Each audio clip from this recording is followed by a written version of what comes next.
Welcome to the DFS Build NBA edition. I'm Kevin Roberts, ready to go down over this two-game slate at DraftKings. Should be a lot of fun, although yesterday was horrific. Dallas blew a lead, lost to the Clippers.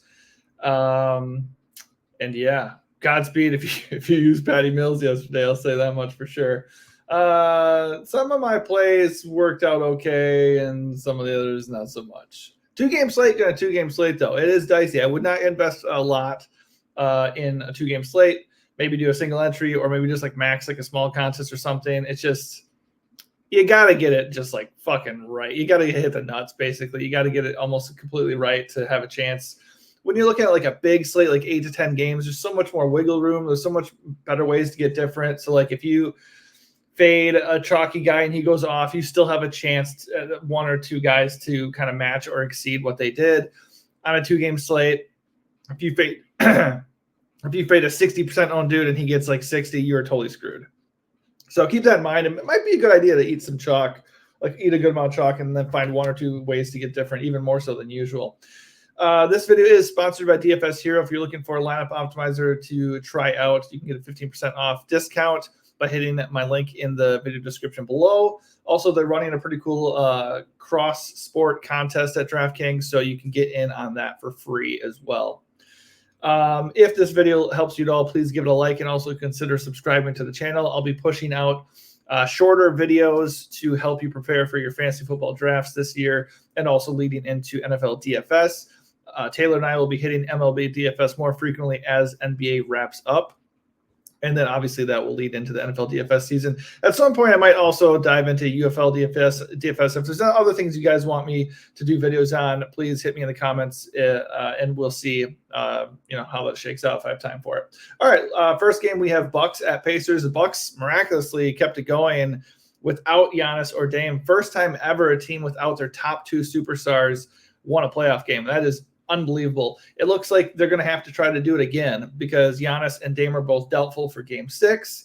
But it is what it is. Here they are. I mean, Chris Middleton is at least a fringe superstar. I mean, he is capable of elevating himself in the team. So he's good. Bobby Portis is good. Brook Lopez is good. So they have 3 guys they can lean on offensively. And they showed that, last game when they won. So hopefully they can keep it close, and if they can, then this is the best DFS environment of the slate, and these are some of the best plays of the slate. So up top, first things first, if Giannis or Dame play, they obviously look amazing, and I would play them. I can't imagine they'd be super limited. I'd imagine if they do somehow magically play, they're healthy, and they're playing because they know the Bucks need them. I don't see any point in risking injury to come in and be like on like a 25-minute pitch count or something. It make no sense. So so they look great if they're in. I don't think they're going to play though. So with that said, Chris Middleton, Bobby Portis, per usual over the last couple slates, they look awesome. Chris Middleton is pushing for 50 fantasy points. He is absolutely smashed lately just because he's got a massive role. In the series, he's had success. So 45 plus fantasy points in 4 of 5 games, 54 plus fantasy points in 2 of his last 3. So he's all by himself. There's no Dame even. So he's going to shoot all the time. He's going to create offense. He's too cheap at 8.7K. He's basically a lock for me at 44%. Bobby Portis, you could get cute and consider fading here just because he's coming in at a whopping 62%. I wouldn't. I think these guys are both locks. He's 7.7K, also not expensive enough. He smashed for like 54 fantasy points. 46 fantasy points in his last game with 29 real points and 10 rebounds. He's a double-double threat. He's going to push for 40 minutes when he's not getting ejected. But seriously, he should play a ton. He's going to shoot a ton. He's going to do a lot of stuff when he's out there. Too cheap. I think you can absolutely consider Brook Lopez at 6.2K. He was a major failure last game. But in an ideal situation, he's going to play most of the game. The Pacers are not strong defensively down low. Not really like that's his forte, but he's certainly capable of going down there and feasting. But he is nicely priced. I mean, is he super reliable at this point? No. But is he in a great spot with a good matchup and solid projection? And everything checks out for him. Everything looks good. So I have no problem with Brook Lopez whatsoever, especially if he's going to be kind of low owned at 24% on a 2-game slate. Yeah, sign me up for that. That sounds pretty good. I mentioned Bev, that there's a major ownership discrepancy. The last time we talked about the Bucks, he was coming at like 5%. I think that was because he was banged up and he didn't look right in the previous game. But I was like, if 5.4K Bev is going to be out there with a massive role, injured or not, I loved him and he went off. He had, let's see, where's Bev? He had 43 fantasy points, double, 13 points, 12 assists. So he may not be 100%, but he's going to be out there in a really good spot. Really nice price, and he's just going to be setting up the offense and shooting open threes. So yeah, 5.6. He's a lock for me. So I'm pretty locked in on the Bucks. It is the best game environment of the slate. There is always the chance that the game blows out and the Pacers just end this series, and Milwaukee falls flat on their face. But I like all these guys. There's no reason not to. Malik Beasley also checks in, looks really, really good. 4.8K. He's been playing a lot the last 2 minutes. His offense has come back. He's shooting pretty well. People might be down on him because his minutes dropped last game, but that's because he had like 5 fouls. Let me just double check so I'm not an idiot. Yeah, 5 fouls. So, I mean, he even chipped in 3 steals, 4 rebounds. He had 18 points. He's going to be playing a big role. They need him. They need his offense. He is pretty scoring dependent, so there's always the chance that he just completely disappears and becomes a major weight on your offense. But he's really cheap, and he has a role, and it's a good matchup, so I'm not going to think twice about it, especially when he's coming in at 17% ownership. That's too low. So unless everybody knows something I don't, I want Malik Beasley. Pat Connaughton did end up eating into Beasley's minutes because of that foul trouble, so I wouldn't read too much into him getting a ton of minutes. I think he played 32. He did, and he had 26 fantasy points. He's still going to play like 25 minutes just because the Bucks are under demand. So I think he's totally viable at 4K. And if Beasley ends up being pretty chalky, he could be a bit of a leverage play on him. But I mean, the Bucks are so shorthanded and their rotation's pretty tight that I don't really mind playing as many Bucks as you want together. So Connaughton is not exactly the safest play, but he is extremely viable. The other cheap guys that we were looking at the last time we talked about the Bucks, Andre Jackson, AJ Green, no, they are not in the rotation. I wouldn't look at them at all. Oddly enough, the corpse of Gallinari got like 20-some minutes off the bench. He had 19 and he had 13 in a previous game, and then he upped that to 20 last game. He's not really a big permanent guy. He's kind of old at this point, but they're giving him minutes because he's a vet and he can help possibly. So how crazy would that be if Gallo came in and rescued them off the bench in this series and just had like a crazy, next couple of games or something, and the Bucks came back from 3-1.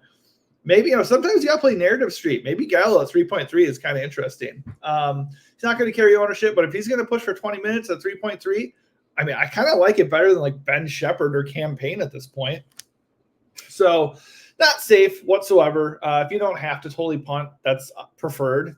But it is a 2-game slate. You got to take chances like that. I think Gallo is a reasonable risk with 20 minutes off the bench. If we can expect that again, that is kind of interesting to me. So yeah, across the board, Bucks look great. It's up to you which ones you want to play, who you want to leverage, and all that. But I wouldn't get too cute. I don't mind eating the Chris and Bobby chalk or the Bev chalk at all. On the other side are the Pacers. Obviously, they look good because it's the best game environment of the night. But they were bad last week. And by the way, Siakam, after 2 massive games to start the series, has not been great. He's not been worth his price tag at all. So if that trend is going to continue, maybe the Bucks figure something out a little bit and kind of stopping him from just feasting. I mean, look at this. In the last 3 games, he has topped. His best game in the last three games is 40 fantasy points, which is fine, but for the price, not ideal. And last game he had 20 fantasy points. So he's failed to top 41 fantasy points in each of the last 3 games. So something is working with what the Bucks are doing defensively on him. He's not really dominating like he was in the first 2 games. And I had mentioned at one point that those first 2 games were not sustainable. He was shooting like 65% across those 2 games. That was not going to happen. And now since then, he has shot 42% or worse in all 3 of these games. So clearly he's good and it's a decent matchup. So he could bounce back and have a massive game, right? So he projects well. The spot is really good. The problem is he's going to be chalky at 35%. So for me, that's a spot where I'm probably going to try to get different. Look for an opportunity for somebody else that's maybe a little bit less owned who projects pretty well. Right away, to me, it's not the same position, but it still is going to match up like that. Tyrese Maxey in the next game at 8.8K, $200 more. He's at like 20% ownership right now. I think it's actually 22. So if Tyrese Maxey is going to be like significantly less owned than Siakam, who has been struggling and is going to be more owned, I'm going to go Maxey. I like Maxey anyways, but that makes me like Maxey a little bit more. That said, Siakam's fine if you like him. Halliburton's price at 8.5K is pretty appealing. He's got a 29% boom rating at DFS Hero. His ownership is not egregious at 28%. It's the best game environment of the night. I keep saying that because it is. And he's got the best projection for the Pacers. Totally fine, but I don't know if I'm going to prioritize him just because I'm already investing in Chris and Bobby. And I do have interest in Tyrese Maxey because his ownership's even less than Halliburton. Miles Turner 7.2 is still pretty good. I did mention on the last slate I didn't like that his price spiked and that he was like really, really owned. And then he came in and laid an egg. He had like 23 fantasy points. I wouldn't be totally shocked if that happened again. I think the Bucks have momentum in this series and they've figured a few things out defensively. But he's still a good price. He's coming in with a 40-point fantasy projection, 29% boom rating, tied for the highest of the slate for Indy. But he's really, really chalky at 44%. So if I can leverage the Siakam and Turner chalk, I'm personally probably going to try to do that. Can you go play Siakam and Turner? Absolutely. It's a 2-game slate. They look really good. No problem there. But if I'm running a lot of lineups, I might be a little bit underweight on Turner and a lot underweight on Siakam. As far as value, though, I really like the Pacers for value. Aaron Nesmith continues to play all the minutes. He and Andrew Nembhard both play a ton, and they're both too cheap. 5.1 and 4.9K. Love them. They're borderline locks for me. They're going to be very, very chalky at 50 and 44%, but that's good chalk in my opinion. I will eat that chalk. Neither of them played very well in the previous game, but it's just like a price play. They helped me too much with salary savings, so I'm just going to lock them in. You can absolutely look at TJ McConnell at 4.2 and Obi Toppin at 4K flat. These guys are solid per minute producers. McConnell is the better option, of course. Tyrese Halliburton is again questionable. I don't think he's going to miss. If he did, McConnell would be 100% a lock, and then definitely Nesmith and Nembhard as well. And obviously Siakam would be looking a lot better if that was the case. Also, Ben Shepherd's been getting minutes, 24 minutes in the last game. At 3.1K, you can absolutely consider it. Like I said, I kind of might want to just go with the Gallo punt over Ben Shepherd or Campaign, who we'll talk about in a second. But Ben Shepherd is in play. If he's going to be getting 15 to 20 minutes off the bench in this environment, it's not nothing. We can't completely ignore it. She definitely should be in your player pool.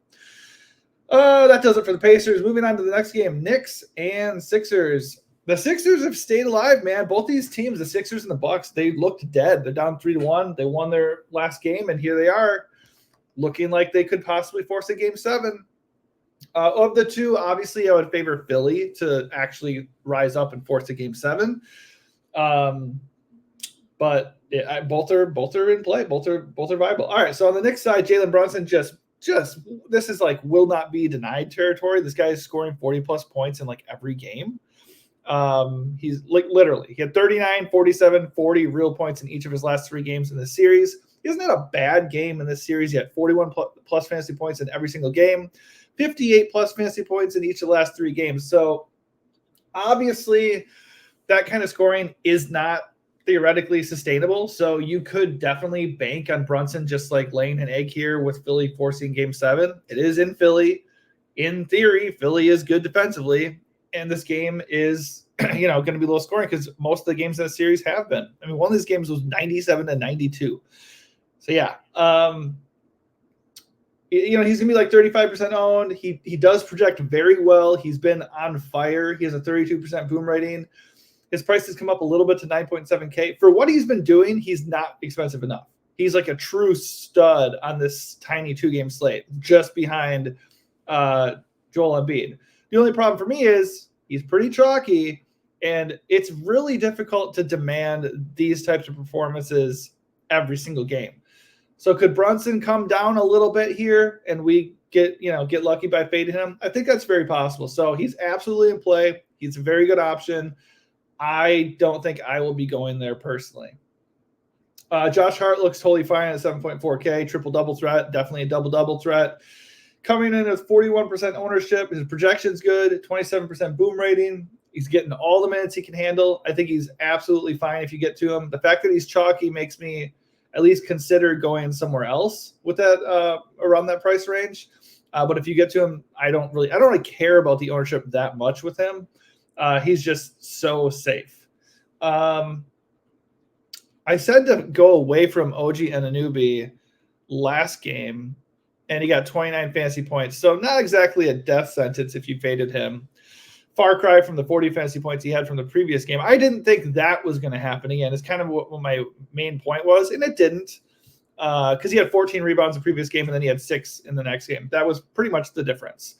I also don't think he's going to be like that good of a scorer consistently. He's been scoring really well the last 2 games. I will note that Bojan Bogdanovic is out for the season, so that solidifies OG's role. He's out there for his defense, and he's just kind of producing outside of that. He has cut into Dante DiVincenzo's minutes, but not just him. Also, Miles McBride off the bench, 33 minutes last game. DiVincenzo has been horrific. He has shot, I think, 3 for 13. If I might be being generous. Let me double check that. 3 for 13 from 3 in his last 3 games. He has scored over 10 points 1 time in this entire series. His minutes dipped to 26 in the last game. He has played under 29 minutes in 4 of 5 games. Not great, Bob. It's not good. So I liked DiVincenzo as a leverage on OG last time. I'm off the DiVincenzo wagon. His price has come down to 5.7. He's still getting enough minutes to be playable. And, I mean, once again, if nobody is going to be on DiVincenzo, he is a good leverage play. What if he comes out and hits like 5 threes to start the game? Then you're going to be like, well, shit, I wish I had 5% on DiVincenzo, because they're not going to take him off the floor if he's actually hitting his shots. The fact that he wasn't hitting shots is why he comes out, and then McBride goes out there goes and takes a spot. So good GPP play, but he's been bad. So I'll say that. Miles McBride, on the other hand, at 4.2K, you're saving 1.5K here. And while he's chalky, if he's going to play 30 minutes off the bench with no Bogdanovic around and DiVincenzo stinking up the joint, that looks like a pretty nice value. Isaiah Hartenstein is just fine. I don't really like targeting centers against Joel Embiid. Good price, okay projection, not very owned. I think for like a lower tier mid-range guy, that's a pretty good option. I really would only want him if Mitchell Robinson's out, who is questionable. But yeah, he's just risky. I mean, instant foul trouble is definitely in play. Having a ton of offensive success against Embiid isn't like super likely. So he's viable, but not really somebody I'm necessarily gravitating towards. On to the Sixers we go. All right, so up top, Embiid looks awesome. But is he necessary? Once again, even on a 2-game slate, we have so much good mid-range. I think, obviously, I don't think I need to go play Brunson, but Brunson is the better play when you compare the two. But I think the better play of all of them and the next guy here is Tyrese Maxey. Way cheaper than Embiid. He has been absolutely crushing. And of those 3 guys, he is by far the lowest owned right now. So, obviously, when we talk about sustainability, Maxey just absolutely crushing routinely isn't necessarily sustainable either, but he's stepped up big time. Like last game, what do you have, like 46 real points? He absolutely crushed. Yeah, 46 real points, 67 fantasy points. He played like the entire game. And he was absolutely clutch down the stretch. So, I mean, Maxey's cheaper than Brunson. He's a leverage on Embiid's ownership. He's a leverage on Brunson's ownership. He's a leverage on Halliburton's ownership or Siakam's ownership. He is a really good play at this point, and the field is not adjusting to it. So I really, really like Maxey.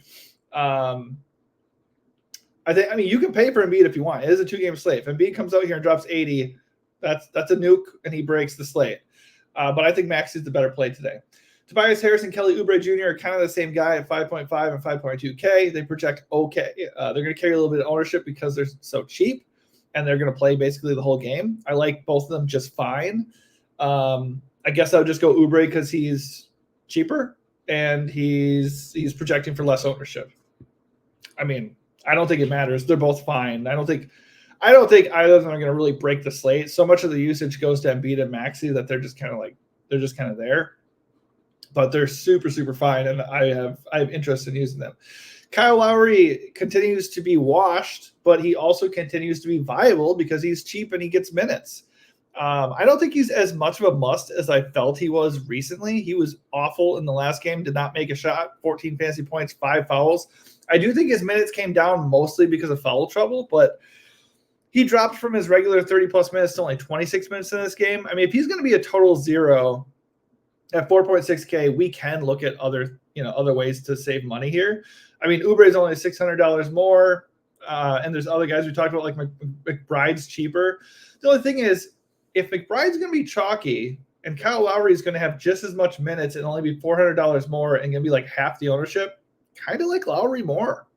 I also like Batum at 3.5K. He played like 30 minutes off the bench. They're going to keep playing their best bench player a lot because they need him for defense and outside shooting and just for experience. So he's coming in at 22% ownership. Not an awesome projection because he's not a really great per minute guy. But for 3.5K, I'm willing to gamble on Batum showing up. Last guy who is viable would be Cam Payne at 3.2. He's been getting about 15 minutes a game over the last 3 games. If he gets hot as a shooter, he could pay off pretty quickly. I mean, I prefer him and Gallo over Ben Shepherd. I don't trust Ben Shepherd. Watch Ben Shepherd drop 30 real points and end the series for the Pacers, right? But yeah, I mean, I'd probably rank them Gallo, Payne, Shepherd if you're looking for an absolute punt on this slate.